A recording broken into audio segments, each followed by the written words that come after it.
Welcome to the Deep Dive. Today, we're really digging into something our sources highlight this pretty frustrating disconnect. Yeah. It's the gap, between our big systems, our institutions, and just the everyday lives of people.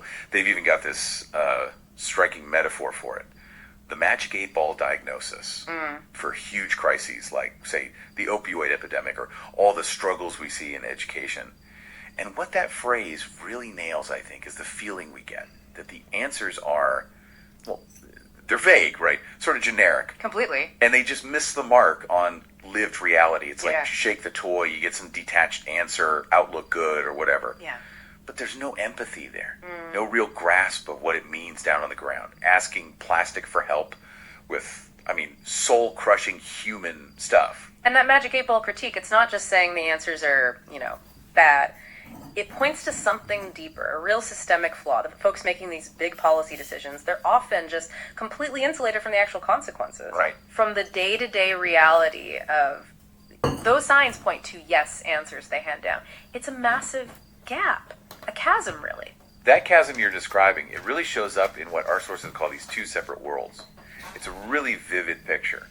Almost like one world is designing this complicated machine in some sterile lab, Yeah, abstract. while the other world is actually trying to keep that same machine running out in a blizzard.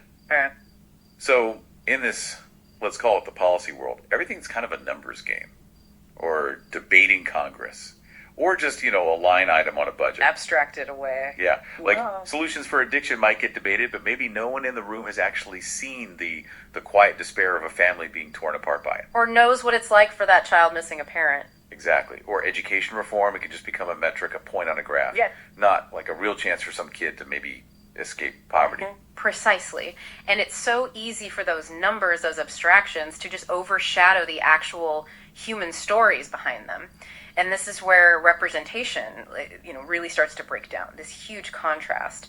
It just leads to a real lack of fair representation. Okay, so then there's the other world. The real world, as the sources put it. We're talking about, like, this single parent working 2, maybe 3 jobs. Families fighting like hell for their kids' future. Communities just looking for a genuine hand up, not a handout. Real life struggles. Right.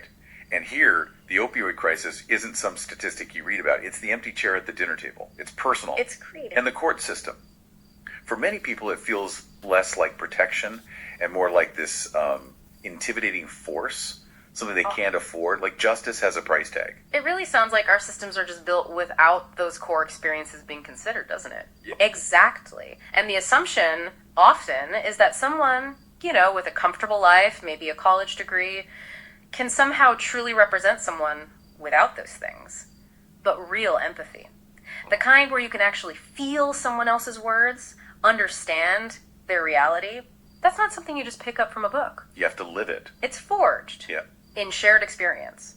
Which, it makes you ask a pretty fundamental question. Can you really represent what you haven't lived through? That's a heavy question. So if that's the core issue, this lack of lived experience at the top, what's the way forward? What are the sources suggesting? Sounds like it's more than just, voting for different people. Yeah. It seems like a call to rethink what representation is. Absolutely. It's not about getting some sympathy note from a distant office. It's about having someone who has genuinely been there, who has lived that experience, actually speaking for you.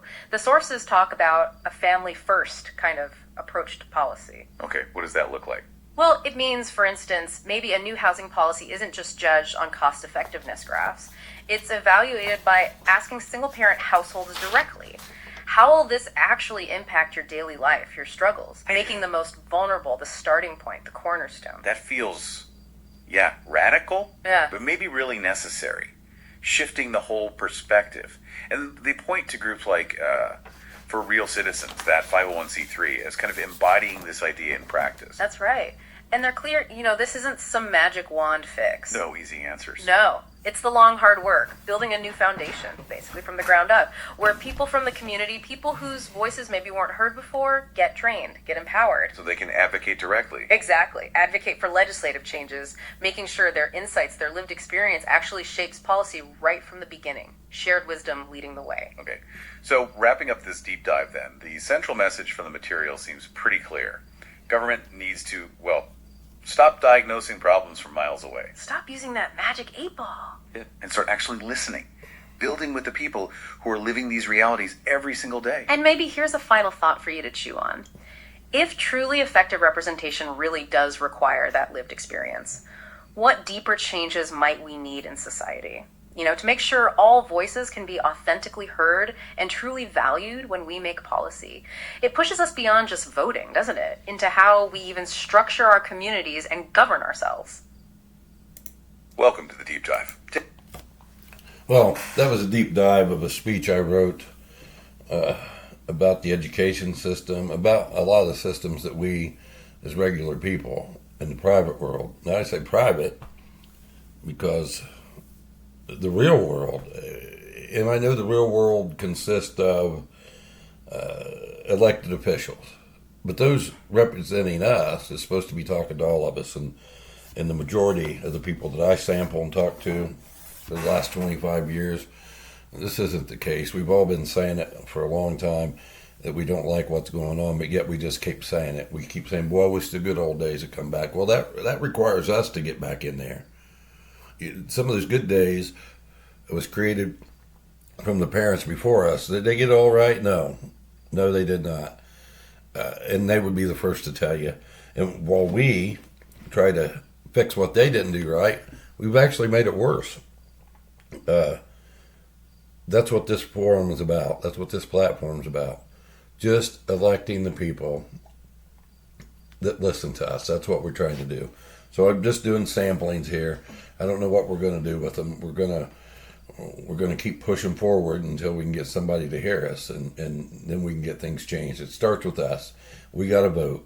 We got to vote for those people. So hang with me, will you? We're getting there.